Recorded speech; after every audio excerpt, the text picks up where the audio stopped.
Ted started his walk with intention. His shoes hit the sand harder than Belinda's had earlier that morning, his stride longer, more purposeful. He liked to feel the effort right away, the resistance of the surface, the pull in his calves, the way his breathing found its rhythm. This walk was part workout, part habit. The beach was already warming, the sun climbing quickly.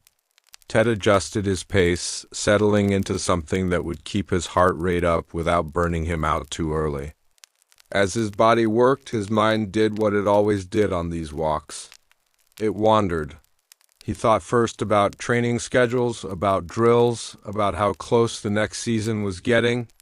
His son's basketball tournament calendar was already filling up. His daughter's touch rugby sessions were intensifying too. They both loved their sports. That part was clear. What wasn't always clear was where love ended and pressure began. Ted slowed slightly as the sand softened near the water's edge. He glanced down at his footprints, already fading behind him. He remembered being young himself. Remembered coaches who pushed hard and others who barely pushed at all. He remembered wanting someone to believe in him enough to demand more, but also wishing, sometimes, that someone would tell him it was okay to ease off. With his kids, the line felt thinner. He replayed conversations from the past week.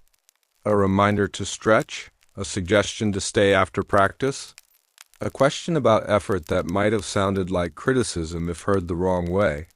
He'd meant well. He always did. Ted increased his pace again, breathing deeper now. His legs burned slightly, the good kind of burn, the kind that told him he was working.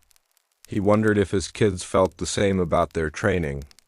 Did they see it as progress or as expectation? The waves rolled in beside him, steady and indifferent.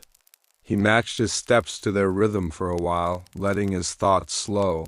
He thought about the moments outside of sport. The laughter at the dinner table, the way his daughter talked endlessly about her teammates, the way his son practiced shots alone long after practice had officially ended. Those weren't signs of pressure. They were signs of choice. Ted exhaled, longer this time. He knew pushing wasn't always bad. He also knew stepping back took its own kind of courage. The challenge wasn't deciding whether to push, but when. As he reached the far end of his usual route, he turned back toward home. The beach was busier now, filled with people starting their days in different ways. Ted slowed to a walk, letting his heart rate come down. He realized something then, something simple but grounding.